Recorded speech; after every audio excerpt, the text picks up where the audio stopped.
ऋषि दुर्वासा के पीछे क्यों पड़ गया था सुदर्शन चक्र? प्राचीन समय में अम्बरीश नामक एक धर्मात्मा राजा हुए थे। उनके राज्य में बहुत सुख शांति थी। वो हर प्रकार की मोह माया से मुक्त थे। अपना अधिकतर समय वे प्रभु भक्ति में लगाते। उनका मानना था कि भौतिक सुख साधना सामग्री आदि सब एक दिन नष्ट हो जाएगी, परंतु भगवान की भक्ति इस लोक परलोक में भी उनके साथ रहेगी। अम्बरीश की ऐसी भक्ति भावना से प्रसन्न होकर श्री कृष्ण ने उनकी रक्षा का काम अपने सुदर्शन चक्र को सौंपा था। इसी कारण कोई भी उनसे युद्ध करने का साहस नहीं करता था। एक बार उन्होंने अपनी पत्नी के साथ भगवान श्री कृष्ण की आराधना करने के लिए 1 वर्ष तक द्वादशी प्रधान एकादशी व्रत करने का नियम ग्रहण किया। वे हर एकादशी को निर्जल व्रत करते, द्वादशी पर ब्राह्मणों को भोजन करवाते तथा दान करने के उपरांत ही अन्न जल ग्रहण कर व्रत का पारण करते। उन्होंने वर्ष की अंतिम द्वादशी पर व्रत की समाप्ति पर भगवान विष्णु की पूजा की। पूजा के बाद महाराज अम्बरीश ने भगवान का महाभिषेक किया और समस्त ब्राह्मणों, पुरोहितों और प्रजाजनों को भोजन करवाकर खूब दान दिया। सब कुछ सही ढंग से संपन्न होने के बाद राजा ने समस्त ब्राह्मणों, पुरोहितों से आज्ञा लेकर व्रत के पारण करने की तैयारी की। उसी समय शाप और वरदान देने में समर्थ ऋषि दुर्वासा जी भी उनके यहाँ अतिथि के रूप में पधारे। उन्हें देखकर महाराज अम्बरीश भोजन छोड़ उठ खड़े हुए और उनका स्वागत किया। उन्होंने महर्षि दुर्वासा से कहा, हे ऋषिवर, मेरी ये प्रतिज्ञा थी कि आज द्वादशी के दिन मैं अपना व्रत समाप्त करूंगा, किंतु इससे पहले समस्त ब्राह्मणों को भोजन कराने का भी मेरा प्रण था। बाकी सब तो भोजन कर चुके हैं, अब आप भी कृपया भोजन कर मुझे कृतार्थ करें। महर्षि दुर्वासा ने राजा से कहा, हे राजन, आपने बड़ा उत्तम व्रत किया है।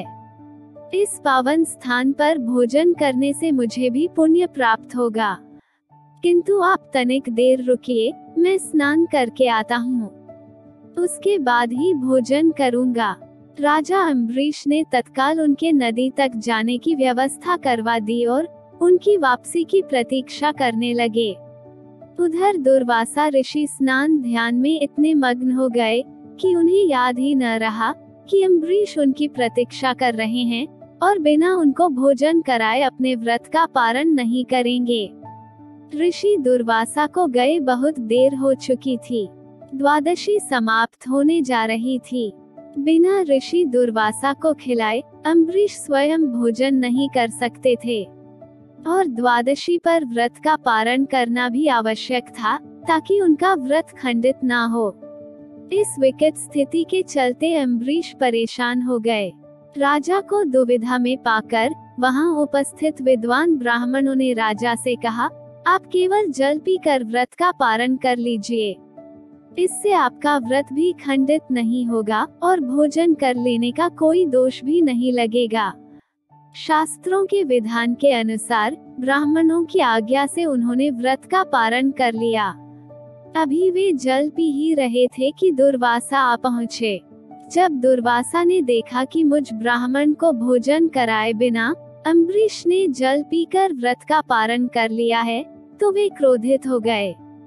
जैसे ही क्रोध में उन्होंने शाप देने के लिए हाथ उठाया, अम्बरीश ने विनयपूर्वक उनसे कहा, ऋषिवर, द्वादशी समाप्त होने जा रही थी, आप तब तक आए नहीं। वर्ष भर का व्रत खंडित न हो जाए, इसीलिए ब्राह्मणों ने केवल जल ग्रहण कर व्रत पारण करने की आज्ञा दी थी। जल के सिवा मैंने कुछ भी ग्रहण नहीं किया है, अतः मैं आपसे अनुरोध करता हूँ कि आप क्रोध त्याग कर भोजन ग्रहण करें। पर क्रोधित हो जाने पर दुर्वासा तो किसी की भी नहीं सुनते थे। उन्होंने अपनी जटा से एक बाल उखाड़कर जमीन पर पटक कर कहा, लो, मुझे भोजन कराए बिना पारण कर लेने का फल भुगतो। इस बाल से पैदा होने वाली राक्षसी कृत्या अम्बरीश को खा जा। महर्षि दुर्वासा की आज्ञा पाकर वह राक्षसी कृत्या अम्बरीश को खाने को दौड़ी। अम्बरीश स्वयं अपराधबोध से इतने ग्रस्त थे कि उन्होंने उस कृत्या का प्रतिकार तक नहीं किया, किंतु अम्बरीश की रक्षा के लिए नियुक्त सुदर्शन चक्र सक्रिय हो गया और एक ही प्रहार से उस कृत्या का नाश कर दिया। कृत्या के वध के पश्चात सुदर्शन महर्षि दुर्वासा के पीछे लपका। भगवान के सुदर्शन चक्र को अपनी ओर आते देख दुर्वासा घबराकर भागे, पर चक्र उनके पीछे लग गया। कहाँ शाप देकर अम्बरीश को मारने चले थे, कहाँ उनकी अपनी जान पर आ पड़ी। चक्र से बचने के लिए वे भागने लगे। जहाँ कहीं भी छिपने का प्रयास करते, वहीं चक्र उनका पीछा करता। दुर्वासा हर दिशा, आकाश, पृथ्वी, अतल वितल आदि नीचे के लोक, समुद्र एवं स्वर्ग तक में गए, परंतु जहाँ जहाँ वे गए, वहीं वहीं उन्होंने असह्य तेज वाले सुदर्शन चक्र को अपने पीछे लगा देखा। उन्हें कहीं भी कोई ऐसा रक्षक न मिला जो उन्हें सुदर्शन से बचा पाए। भागते भागते वे ब्रह्मलोक पहुँचे। वहाँ वे सुदर्शन चक्र से रक्षा करने के लिए ब्रह्मा जी से गुहार लगाने लगे। ब्रह्मा बोले, दुर्वासा, मेरा कार्य तो सृष्टि रचाना है, किसी की मृत्यु से मेरा कोई संबंध नहीं। आप शिव के पास जाएं, वे महाकाल हैं, वे शायद आपकी रक्षा कर पाएं। दुर्वासा शिव के पास आए और अपनी सारी विपदा सुनाई। दुर्वासा की दशा सुनकर शिवजी ने मुस्कुराकर कहा, दुर्वासा, तुम सबको शाप ही देते फिरते हो, ऋषि होकर क्रोध करते हो। मैं इस चक्र से तुम्हारी रक्षा नहीं कर सकता, क्योंकि यह विष्णु का चक्र है, इसलिए तुम श्री विष्णु के पास जाओ। वे ही चाहें तो अपने चक्र को वापस कर सकते हैं। ये सुनकर महर्षि वैकुंठ पहुँचे। वहाँ उन्होंने नारायण से क्षमा याचना की और कहा कि वे कृपया अपने अस्त्र को रोक लें। तब नारायण ने कहा, हे महर्षि, मैंने आपको क्षमा कर दिया है। ये अस्त्र मेरा है और मैं ही इसे रोक सकता हूँ, किंतु अभी मैं ऐसा करने में असमर्थ हूँ, क्योंकि इसे मैंने ही अम्बरीश की सेवा में प्रदान किया था।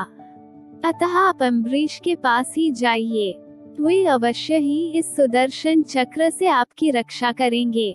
दुर्वासा उल्टे पांव फिर भागे और अम्बरीश के पास पहुँचे।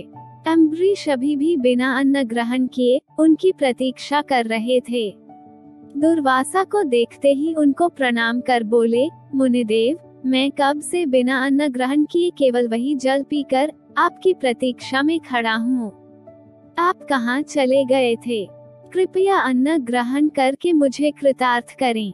उनका ऐसा विनम्र स्वभाव देखकर दुर्वासा को बड़ा पश्चाताप हुआ। उन्होंने चक्र की ओर इशारा करते हुए अम्बरीश से कहा, अम्बरीश, पहले इससे मेरी जान बचाओ, यह मेरे पीछे पड़ा है। तीनों लोकों के किसी भी देव ने मेरी रक्षा नहीं की, अब तुम ही इस चक्र से मेरी रक्षा करो। अम्बरीश हाथ जोड़कर बोले, मुनिवर, आप अपना क्रोध शांत करें और मुझे क्षमा करें। भगवान विष्णु का ये चक्र भी आपको क्षमा करेगा। महाराज अम्बरीश ने सुदर्शन चक्र को प्रणाम कर प्रार्थना की कि वे महर्षि दुर्वासा को क्षमा कर दें। महाराज अम्बरीश के अनुरोध पर सुदर्शन ने दुर्वासा को क्षमा किया और वापस नारायण के पास चला गया। तत्पश्चात महाराज अम्बरीश ने महर्षि दुर्वासा को भोजन कराया, फिर स्वयं भोजन कर अपना व्रत पूरा किया। महर्षि दुर्वासा ने महाराज अम्बरीश को अनेकानेक आशीर्वाद दिए। इसी तरह की अन्य कहानियाँ सुनने के लिए please like and share the story and subscribe to our channel story vendor. Thank you.